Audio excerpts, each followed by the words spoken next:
Pour finir, après cette présentation des exigences qualitatives, tant sur le plan alimentaire que sur le plan environnemental, dont nous nous réjouissons, vous avez écrit en introduction: la ville est très attachée à ce que le temps du repas soit un temps convivial et éducatif de qualité. Nous ne pouvons donc nous abstenir d'intervenir sur le sujet de la qualité de service des repas et de l'encadrement des enfants durant ces temps, qui est tout à fait un sujet d'actualité en ce moment, mais qui reste un problème, comme vous le citiez juste auparavant, qui est récurrent.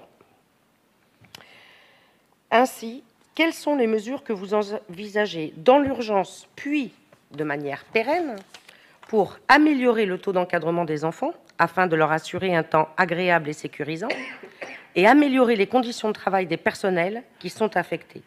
Les agents sont épuisés, démotivés, les parents inquiets et en colère.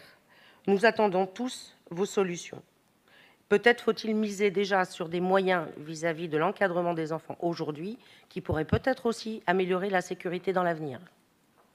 Merci. Il y a un problème de recrutement, il y a un problème avec l'éducation nationale, il y a des difficultés sans fin, et peut-être que Mme Muret veut en dire un mot. On a des difficultés de recrutement, c'est clair. Alors, vous pouvez venir avec des casseroles, nous dire effectivement que c'est le personnel qui manifeste alors que c'est la CGT demain. Tout ça, on le sait.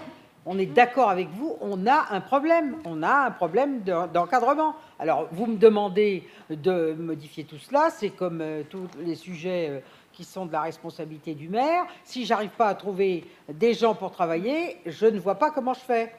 Et je ne vois pas non plus pourquoi les enseignants ne s'y mettent pas non plus. Pourquoi les directeurs d'école y mettent tellement de bonne volonté. Mais je vais laisser Mme Muret peut-être ajouter quelque chose de plus pertinent que moi, sans que je m'énerve sur le sujet. On a conscience de la difficulté. On a répondu aux parents. On a dit un certain nombre de choses.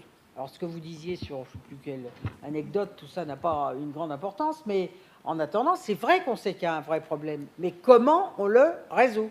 Parce que si vous avez la solution, moi, je ne l'ai pas encore trouvée. Je ne sais pas comment on embauche du personnel supplémentaire, à moins que vous ayez une baguette magique ou l'argent qui va avec pour embaucher tous ces gens supplémentaires, alors que personne... Dans la restauration, on n'arrive pas à embaucher. Alors, pourquoi on arriverait à embaucher dans les écoles?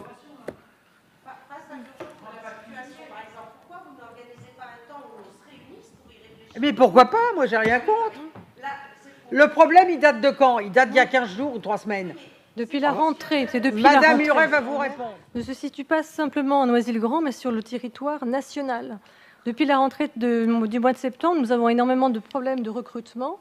Après, il faut savoir aussi que la conjoncture est plutôt favorable à l'emploi. Donc l'animateur, s'il trouve une meilleure offre, il va aller effectivement donc ailleurs. Le temps du repas, c'est 1h30 par jour. Aller trouver quelqu'un, peut-être un emploi précaire, aller trouver quelqu'un qui veuille venir travailler pour 1h30. Alors, actuellement, nous avons des animateurs qui sont proposés pour faire effectivement donc ce temps, puisque l'animation, c'est surtout le matin et le soir. Le midi n'était pas vraiment valorisé, on va dire. Donc, des animateurs sont proposés donc, pour venir renforcer donc, les rangs. Dans la MPT, nous avons aussi donc, demandé donc, des renforts pour stabiliser donc, la situation. Au jour d'aujourd'hui, il nous manque 14 animateurs. Alors, si vous avez des solutions, nous sommes preneurs. Qui manque, oui, que 14.